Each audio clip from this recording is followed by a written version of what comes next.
Hello friend, कैसे हैं आप सब। Welcome to my channel A1 study circle. तो फ्रेंड, जैसा कि आप लोग को थंबनेल से ही पता चल जा रहा होगा कि हम उत्तर प्रदेश लेखपाल का जो मेंस का एग्ज़ाम होने वाला है 31 जुलाई को, उस संदर्भ में मॉडल पेपर या यूँ कहिए प्रैक्टिस सेट करा रहे हैं। ठीक है, तो ये हमारा दूसरा प्रैक्टिस सेट है। पहला प्रैक्टिस सेट है, उसके सभी भाग यानी कि हिंदी, जीके, जीएस हैं और आपका गणित और ग्रामीण समाज, ये सारे पार्ट हमने उसमें डाल रखे हैं। ठीक है, तो आज ये प्रैक्टिस है सेकंड का, ये जीके जीएस यानी सामान्य ज्ञान का सेकंड भाग जो आपको दिख रहा होगा, उसका क्वेश्चन चलिए हम कराने जा रहे हैं, फटाफट देख लीजिए। और जो इम्पोर्टेंट क्वेश्चन है, ये प्रैक्टिस सेट आपके 31 जुलाई के पेपर के संदर्भ में बहुत इंपॉर्टेंट है। सब अच्छे स्टैंडर्ड क्वेश्चन है इसमें। ठीक है, ये प्रैक्टिस सेट आपको एक बार कर लीजिएगा, आपको एग्ज़ाम में बहुत हेल्पफुल मिलेगा। ठीक है, चलिए फिर फटाफट शुरू करते हैं। क्वेश्चन नंबर 51 से स्टार्ट करते हैं। ठीक है, चलिए सामान्य ज्ञान का ये पार्ट है, भाग 2। ठीक है, 51 क्वेश्चन क्या कह रहा है, क्लोरोफाइसी के सदस्यों को प्रायः शैवाल कहते हैं। ठीक है, तो चार ऑप्शन आपकी स्क्रीन पे दिख रहा होगा, हरा, भूरा, लाल, पीला। ठीक, क्लोरोफाइसी के सदस्यों को प्रायः शैवाल कहते हैं, यानी कि किस लाल को, हरा को, भूरा को, पीला को किसको कहते हैं। ठीक है, 51 का चार ऑप्शन आपको दिख रहा होगा। चलिए बताइए 51 का सही आंसर क्या हो जाएगा। क्लोरोफाइसी के सदस्यों को प्रायः हरा शैवाल हरा शैवाल जो है कहते हैं, क्योंकि इसमें क्लोरोफिल पाया जाता है। क्या पाया जाता है, क्लोरोफिल पाया जाता है। ठीक है, इसको हरा शैवाल कहा जाता है, यानी ऑप्शन नंबर ए करेक्ट होगा। ठीक, इसमें क्या पाया जाता है, क्लोरोफिल पाया जाता है। ये प्रकाश की उपस्थिति में अपना भोजन स्वयं बनाते हैं। ठीक, शैवालों का उपयोग क्या होता है, भोजन के रूप में, खाद बनाने में, औषधियाँ बनाने में तथा अनुसंधान के यानी कि रिसर्च के कार्यों में, अनुसंधान के कार्यों में किया जाता है। ठीक है, शैवालों का उपयोग। चलिए, ये इनका कलर क्या होता है, शैवाल का हरा होता है। चलिए अब हम 52 क्वेश्चन पर आते हैं। नेक्स्ट क्वेश्चन क्या कह रहा है, मीजोडर्म यानी मध्य त्वचा जिसको कहते हैं। ठीक है, से आच्छादित शरीर गुहा को कहते हैं, क्या कहते हैं। चार ऑप्शन आपको दिख रहा होगा, प्रगुहा, कार्डेटा, आर्थ्रोपोडा या प्लेटी हेलमिंथीज डी ऑप्शन। ठीक है, चलिए 52 क्वेश्चन का बताइए सही आंसर क्या हो जाएगा। मीजोडर्म यानी मध्य त्वचा से आच्छादित, हाँ, यानी कि कवर किया हुआ शरीर का जो गुहा होता है, देह गुहा, उसे प्रगुहा कहते हैं। ठीक है, ऑप्शन नंबर एक करेक्ट है इसका। ठीक, प्रगुहा कहते हैं।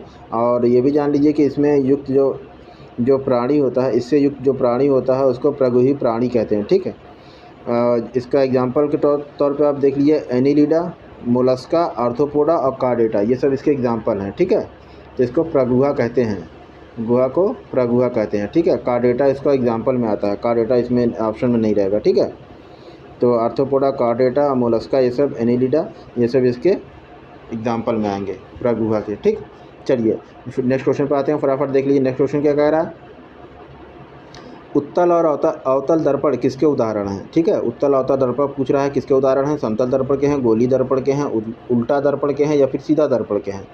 तो बताइए 53 क्वेश्चन का सही आंसर क्या हो जाएगा। उत्तल अवतल दर्पण, गोली, बिल्कुल सही, बी ऑप्शन नंबर बी, गोली दर्पण के उदाहरण है। ठीक है, चलिए नेक्स्ट क्वेश्चन पे आते हैं। कह रहा है कि वह परिवर्तन जिसमें एक या एक से अधिक नए पदार्थ बनते हैं वो क्या कहलाता है। भौतिक परिवर्तन कहलाता है, रासायनिक परिवर्तन कहलाता है, जंग लगना कहलाता है या फिर यशद लेपन जिसे गैल्वेनाइजेशन बोलते हैं। ठीक है, तो बताइए 54 क्वेश्चन का सही आंसर क्या हो जाएगा।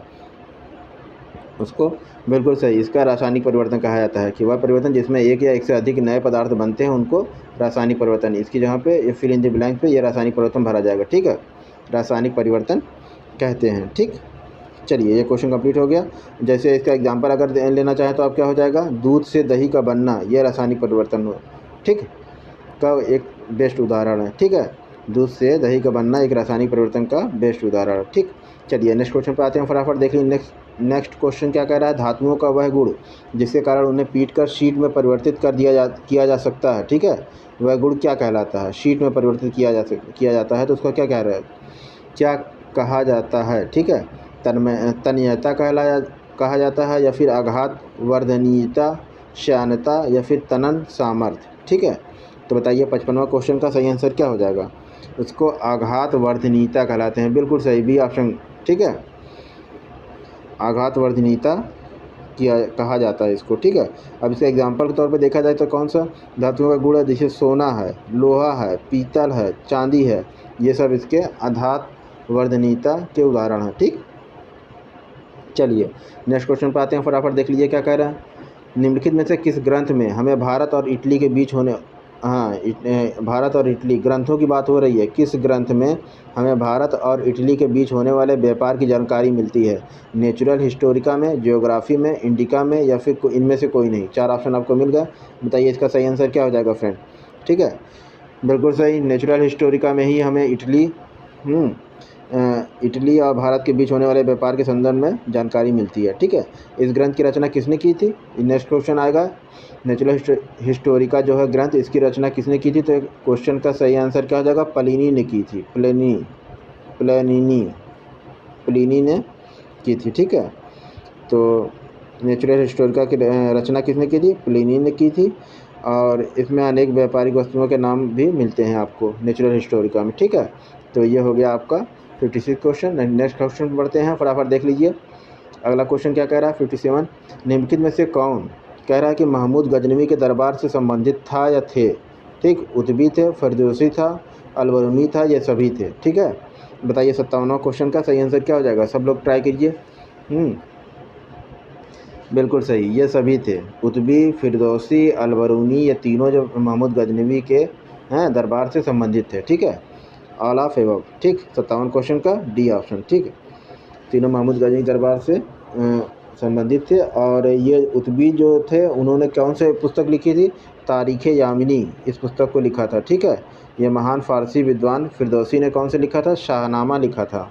फिरदौसी ने शाहनामा लिखा था, शाहनामा, हाँ, और उतबी ने तारीख़ यामिनी।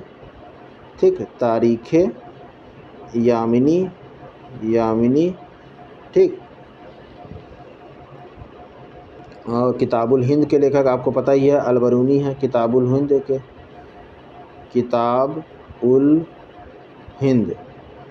हिंद के लेखक अलबरूनी है, ये तो पता ही है। ठीक है, ये सभी तीनों विद्वान कहाँ थे? महमूद गजनवी के दरबार से संबंधित थे। ठीक है, चलिए नेक्स्ट क्वेश्चन पर आते हैं, फटाफट देख लेते हैं। 20 जून 1756 को ब्लैक होल की घटना निम्नलिखित में से किसके शासनकाल में घटित हुई थी? ब्लैक होल की घटना, ठीक है, 20 जून 1756 को मीर जाफ़र के शासनकाल में, सिराजुद्दौला के शासनकाल में, अली वर्दी के शासनकाल में, या फिर मीर कासिम के? 4 ऑप्शन आपको दिख रहा होगा, तो बताइए 58वां क्वेश्चन का सही आंसर क्या हो जाएगा? बिल्कुल सही, सिराजुद्दौला के शासनकाल में हुई थी, बी ऑप्शन लगाइए। ठीक है, और घटना हुई थी क्या? नवाब सिराजुद्दौला के दस्तक के दुरुपयोग करके, ठीक है, उनका क्या कहते हैं, उसका मिसप्रिंटिंग करके, मतलब क्या कहते हैं ना, कूट रचना या फ्रॉड करके, सिराजुद्दौला के दस्तखत का दुरुपयोग करके कलकत्ता की किलेबंदी को लेकर अंग्रेज़ों से नाराज़ था। ठीक है, इसलिए उसने एक छोटे से कमरे में 146 अंग्रेज़ों को बंद कर दिया था सिराजुद्दौला ने, जिसमें से सिर्फ 23 लोग ही जिंदा बचे थे। इसे ही ब्लैक होल या काल कोठरी की घटना कहते हैं। ठीक है, इस घटना को ही काल कोठरी की घटना कहते हैं। ठीक, चलिए 58 का बी ऑप्शन। नेक्स्ट क्वेश्चन पर आते हैं, फटाफट देख लीजिए। सविनय अवज्ञा आंदोलन के रूप में महात्मा गांधी ने दांडी मार्च कब किया था? ये क्वेश्चन है, बड़ा इंपॉर्टेंट क्वेश्चन है, हरदम पूछा जाता है। ठीक, बताइए सविनय अवज्ञा आंदोलन के लिए बापूजी ने दांडी का मार्च कब किया था? तो बिल्कुल सही, 12 मार्च 1930 को किया था। चलिए डी ऑप्शन लगा लीजिए, 12 मार्च 1930 को किया था बापू ने, 12 मार्च 1930 को प्रारंभ किया था। और ये दांडी से साबरमती आश्रम जो है अहमदाबाद से चले थे, और अपने 78 अनुयायियों को अपने साथ ले गए थे। ठीक है, 6 अप्रैल 1930 को दांडी के तट पर पहुँचे थे। दांडी कहाँ पड़ता है? दांडी पड़ता है नवसारी जिला, गुजरात में। ठीक, तो अहमदाबाद से सॉरी फ्रेंड, अहमदाबाद से ये वहाँ नवसारी जिला पहुँचे थे 6 अप्रैल 1930 को अपने 78 अनुयायियों के साथ। ठीक, और वहाँ पर पहुँच के दांडी तट पर इन्होंने एक मुट्ठी नमक उठाकर नमक कानून की अवहेलना की थी। ठीक है, नमक कानून को तोड़ा था। ठीक है, तो इसी वहीं से सविनय अवज्ञा आंदोलन स्टार्ट हो गया था। ठीक, 12 मार्च 1930 को वो चले थे, 6 अप्रैल से स्टार्ट हुआ था। 6 अप्रैल। ठीक, अप्रैल, इसको पी बना दीजिए। ठीक है, 6 अप्रैल कब? 1930 से सविनय अवज्ञा। ठीक, चलिए नेक्स्ट क्वेश्चन पर आते हैं, फटाफट देख लीजिए क्या कह रहा है। न्यूट्रॉन तारे, जिसे पल्सर भी बोलते हैं, ठीक है, इनके सिकुड़ने से बना असीमित घनत्व का द्रव्यमान युक्त पिंड जो किसी प्रकार के विकिरण को बाहर नहीं जाने देता क्या कहलाता है? ब्लैक होल, सुपरनोवा, नेबुला या फॉसिल स्टार। तो चलिए, न्यूट्रॉन तारे से सिकुड़ने से बना हुआ असीमित घनत्व का द्रवयुक्त पिंड है, ठीक है, जो किसी भी विकिरण को अपने अंदर से बाहर नहीं जाने देता। बताइए क्या कहलाता है? 60वां क्वेश्चन का सही आंसर बिल्कुल सही, सब लोग का सही है। इसमें ऑप्शन नंबर ए ब्लैक होल कहलाता है, ठीक है, वो ब्लैक होल कहलाता है, ठीक है। न्यूट्रॉन तारे जो हैं कि अपरिमित द्रव्यमान अनंत हैं, इनका अपरिमित द्रव्यमान होता है, अंततः एक ही बिंदु पर संकेंद्रित हो जाता है और अतः वह बृहद संकुचित तारे हो जाते हैं जो कि अदृश्य हो जाते हैं, ठीक है, और कृष्ण विवर यानी ब्लैक होल कहलाते हैं, ठीक। चलिए 61वें क्वेश्चन पर आते हैं। नेक्स्ट क्वेश्चन क्या कह रहा है? बेंगुला धारा किस महासागर की शीतल धारा? बेंगुला की जो धारा है किस महासागर की शीतल धारा है, ठीक है। तो बताइए 61वें क्वेश्चन का सही आंसर क्या हो जाएगा? ऑप्शन नंबर ए कह रहा है दक्षिण अटलांटिक महासागर, ऑप्शन बी कह रहा है प्रशांत महासागर, ऑप्शन सी कह रहा है हिंद महासागर, ऑप्शन डी कह रहा है उपयुक्त में से कोई नहीं। बहुत बार हमने बताया है। बताइए बेंगुला की धारा किस महासागर की शीतल धारा है? बिल्कुल सही, ऑप्शन नंबर ए दक्षिणी अटलांटिक महासागर की शीतल धारा है, ठंडी धारा है बेंगुला की धारा। 61 का ये ऑप्शन लगा लीजिए, ठीक है। ये एक ठंडी जलधारा है जो दक्षिण से उत्तर की ओर अफ्रीका महाद्वीप के पश्चिमी तट के किनारे बहती है, ठीक है। अफ्रीका महाद्वीप अगर ये है आपका, तो इसके पश्चिमी तट पर यह बहती है बेंगुला की धारा, दक्षिण से उत्तर की ओर ऐसे ही बहती है ये, ठीक है। ये ठंडी जलधारा है, समझ रहे हैं। चलिए, ये हो गया दक्षिण अटलांटिक महासागर की, ठीक है। अब हम चलते हैं नेक्स्ट क्वेश्चन पर, फटाफट देख लीजिए। नेक्स्ट क्वेश्चन क्या कह रहा है, फट से देख लीजिए क्या कह रहा है। निम्नलिखित में से कौन सा स्थान भूमध्य रेखा के सर्वाधिक निकट है?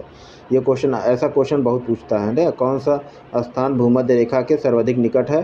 ज्योग्राफी क्वेश्चन है। इंदिरा पॉइंट है, option number A, option number B Kanyakumari, option number C Minicoy, option D Agatti. बताइए 62वां क्वेश्चन जो है उसका सही आंसर क्या हो जाएगा? सब लोग ट्राई कीजिए।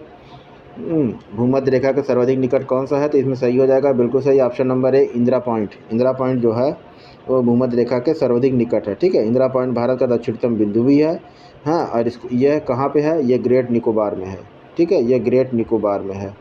ये आपको पता होना चाहिए, हमने बताया भी है कई बार। ये ग्रेट निकोबार में है।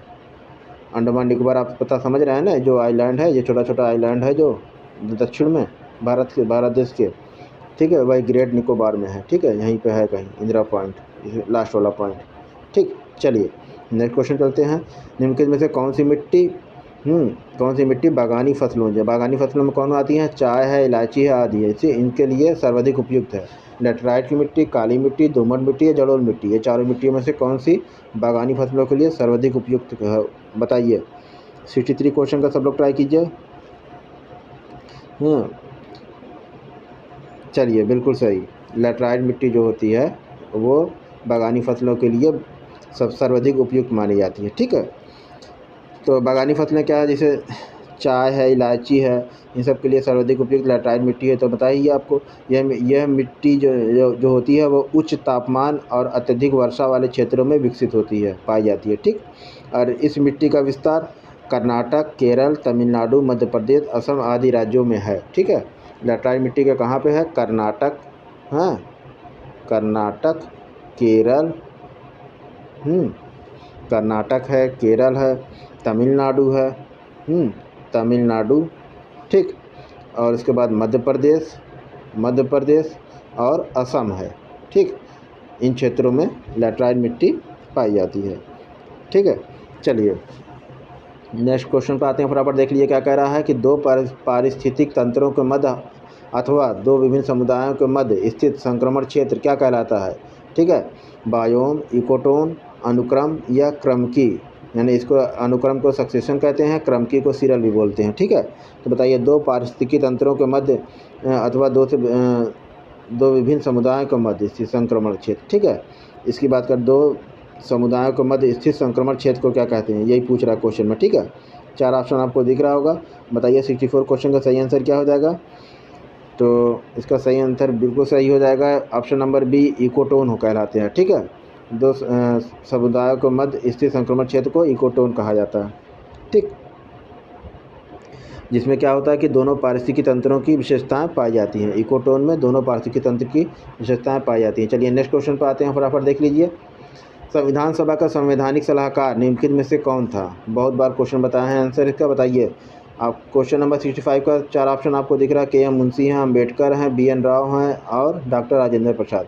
तो हमने आपको बता रखा है कि संविधान सभा का संवैधानिक सलाहकार BN राव जी को बनाया गया था। ठीक है, 65 क्वेश्चन का C ऑप्शन। ठीक है, तो BN राव जी को नियुक्त किया था। उन्होंने कब लगभग 60 देशों को संविधान का अध्ययन किया था। ठीक है, कौन? BN राव जी ने। ठीक है, तथा प्रमुख देशों को संविधान के कुछ अवयवों को भारतीय संविधान में शामिल करने का सुझाव दिया था। ठीक है, चलिए ये संवैधानिक सलाहकार थे BN राव जी। ठीक, नेक्स्ट क्वेश्चन पर आते हैं, फटाफट देख लीजिए। कह रहा है कि अनुच्छेद 108 के तहत राष्ट्रपति द्वारा लोकसभा एवं राज्यसभा की संयुक्त बैठक आहूत की जाती है। ठीक है, उसकी अध्यक्षता कौन करता है? लोकसभा और राज्यसभा की जो संयुक्त बैठक आहूत की जाती है, अध्यक्षता की बात हो रही है, हमने कई बार बताया है। 4 ऑप्शन आपको दिख रहा होगा, राष्ट्रपति, उपराष्ट्रपति, लोकसभा अध्यक्ष, प्रधानमंत्री। तो लोकसभा और राज्यसभा की जब संयुक्त बैठक आहूत की जाती है तो उसकी अध्यक्षता सिर्फ और सिर्फ लोकसभा अध्यक्ष करता है। ठीक, लोकसभा स्पीकर। 66वें का क्वेश्चन नंबर 66 का ऑप्शन नंबर C सही है। ठीक है, लोकसभा स्पीकर जो होता है, जब दोनों लोकसभा और राज्यसभा की संयुक्त बैठक होती है तो उसकी अध्यक्षता कौन करता है? लोकसभा स्पीकर करता है। ठीक, चलिए ये हो गया आपका 65 क्वेश्चन यहाँ पे कंप्लीट हो गया। नेक्स्ट क्वेश्चन पर बढ़ते हैं। 65 नहीं 66 क्वेश्चन। ठीक, कंप्लीट हो गया। अब नेक्स्ट क्वेश्चन पर बढ़ते हैं फटाफट। 67 क्वेश्चन क्या कह रहा है? निम्नलिखित में से किसे मानव विकास सूचकांक में शामिल किया जाता है? ठीक है, मानव विकास सूचकांक में किसे शामिल किया जाता है? 4 ऑप्शन आपको दिख रहा होगा, वास्तविक प्रति व्यक्ति आय, जीवन प्रत्याशा, वयस्क साक्षरता या फिर उपयुक्त सभी। बताइए 67वें क्वेश्चन का सही आंसर क्या हो जाएगा फ्रेंड? सब लोग ट्राई कीजिए। चलिए, मानव विकास सूचकांक के निर्माण में वास्तविक प्रति व्यक्ति आय यानी जीवन स्तर जो होता है, वास्तविक प्रति व्यक्ति आय जी, ठीक है, यही उसका जीवन स्तर दर्शाता है। जीवन प्रत्याशा या फिर दीर्घ या स्वस्थ जीवन का वयस्क साक्षरता, 3 आयामों का प्रयोग किया जाता है। ठीक है, इस सूचकांक को विकसित करने में महबूबुल हक और अमृत सेन ने महत्वपूर्ण भूमिका अदा किया था। ठीक है, तो इसका सही हो जाएगा ऑप्शन नंबर D, यानी कि वास्तविक प्रति व्यक्ति आय, जीवन प्रत्याशा, वयस्क साक्षरता, ये तीनों का क्या बोलते हैं, सम्मिश्रण होता है। तीनों को देखने के बाद ही तीनों पे काम करते हैं, उसके बाद तब आपको मानव विकास सूचकांक जो है इसका इंडेक्स बनता है, HDI, ह्यूमन डेवलपमेंट इंडेक्स। ठीक है, और इसको किसने किया था? महबूबुल हक तथा अमृत सेन ने इसमें योगदान दिया था। ठीक है, अमृत सेन और महबूबुल हक। चलिए 67 क्वेश्चन का D ऑप्शन लगाइए। अब नेक्स्ट क्वेश्चन पर आते हैं, फटाफट देख लीजिए क्या कह रहा है। नेक्स्ट क्वेश्चन फ्रेंड आपकी स्क्रीन पर ये देखिए, फटाफट देख लीजिए नेक्स्ट क्वेश्चन क्या कह रहा है। 68वां क्वेश्चन, हाँ, निम्नलिखित में से किसे आधुनिक अर्थशास्त्र का जनक कहा जाता है? देखिए थोड़ा सा ये मिस प्रिंटिंग है, इसको हम बोल दे रहे हैं, आप समझ जाएंगे। ठीक है, निम्नलिखित में से किसे आधुनिक अर्थशास्त्र का जनक कहा जाता है? एडम स्मिथ को, रॉबिन्स को, मार्शल को या कीन्स को? ठीक है, बताइए 68 क्वेश्चन का सही आंसर क्या हो जाइए? बिल्कुल सही, एडम स्मिथ को आधुनिक अर्थशास्त्र का जनक कहा जाता है। ठीक है, और एडम स्मिथ साहब ने स्वहित और क्या होता है, कंपटीशन, ठीक है, आपूर्ति मांग सप्लाई, ठीक है, तथा एक मुक्त बाजार में श्रम के संबंध का वर्णन अपनी पुस्तक, कौन सी पुस्तक लिखे थे? The wealth of Nations. ठीक है, एडम स्मिथ ने लिखा था। ठीक, इसमें किया है, तो आधुनिक अर्थशास्त्र का जनक इन्हें कहा जाता है। चलिए नेक्स्ट क्वेश्चन पे आते हैं। 69 कह रहा है उत्तर प्रदेश का सबसे पूर्वी जिला कौन सा है? सबसे पूर्वी जिला उत्तर प्रदेश का कौन सा है? उत्तर प्रदेश के संदर्भ में क्वेश्चन पूछा है, यूपी स्पेशल। ठीक, तो गोरखपुर, देवरिया, चंदौली या बलिया? बताइए 69 क्वेश्चन का सही आंसर क्या हो जाएगा? सब लोग ट्राई कीजिए। चलिए बिल्कुल सही, बलिया सबसे पूर्वी जिला है उत्तर प्रदेश का। ठीक है, 69 क्वेश्चन का D ऑप्शन लगाइए, बलिया जो है सबसे पूर्वी जिला है, हैं, और सहारनपुर तथा सोनभद्र क्या है? सहारनपुर सबसे पश्चिमी है, सहारनपुर और सोनभद्र ये हैं क्रम से, सहारनपुर सबसे उत्तरी है और सबसे दक्षिणी जिला सोनभद्र है। ठीक है, सबसे पूर्वी जिला बलिया है। ठीक, और पश्चिमी जिला कौन सा है? सबसे पश्चिमी जिला शामली है। अगर पश्चिमी जिला की बात करें, पश्चिमी जिला की बात करें तो ये हो जाएगा शामली। शामली जो हो जाएगा, अगर क्वेश्चन पूछ जाए पश्चिमी जिला कौन सा है तो शामली आप लगाएंगे, ठीक है। और उत्तरी जिला सहारनपुर, दक्षिणी जिला सोनभद्र। चलिए ये क्वेश्चन कंप्लीट हो गया 69। नेक्स्ट क्वेश्चन पे आते हैं। 70वां क्वेश्चन क्या कह रहा है, 70 यानी 70th, मानव का वैज्ञानिक नाम क्या है। चलिए ये भी बता दीजिए, मानव का वैज्ञानिक नाम क्या है। होमो नाइग्रिम, मेलांजेना सैपियंस, होमो सैपियंस या टिग्रिस सोलेनम।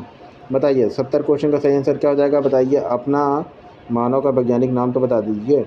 चलिए सब लोग ट्राई कीजिए 70th क्वेश्चन पे, ठीक है।